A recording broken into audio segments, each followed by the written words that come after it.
Irotsaka an'olo tena ifidiana ho solombavam-bahoaka ny Madagasikara ny tenanay Augustin Andriamananoro mitondra ny laharana fahefatra ary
betsaka odiniatsika vahoaka rehetra ka samy mieritreritra ianao malalary satsy atoro okistay andriamananoro izy de fantasika rose ilatsaka depindere raha momba ny fiainana sy ny zavatra rehetra ny ainana izy de bany bokosy olona teo amin'ny fiaramonina sady tsy mba manavakavaka fa olona tia mivavaka tsy manavaka olona maity hoana fotsy fa de mitovy torosy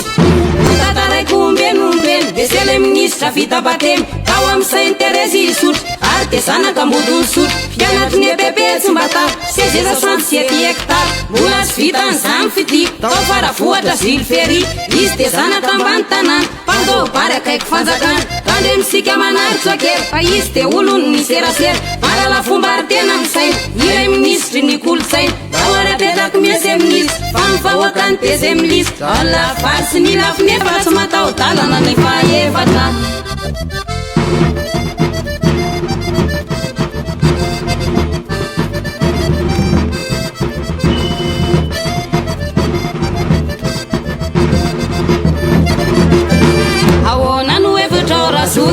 nanu evutora san firai sana fualuani sunata uluani etomni tanano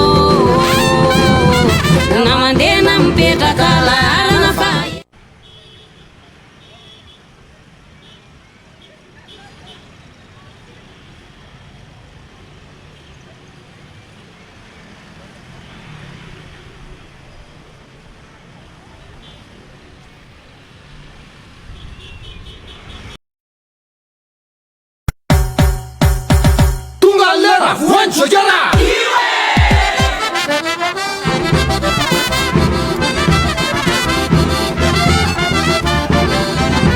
ampifaliana ary ampitiavana no afako indray mitafatafa amin'ny vahoaka n'Antananarivo indrindra ny boriboritany voalohany toerana nitaiza sinabe fotoana ankehitriny afahantsika vato nasondrony tany itondrana ny valibabena sy ny tamerina ndraikitra eo amin'ny fiarahamonina irotsaka an'olo-tena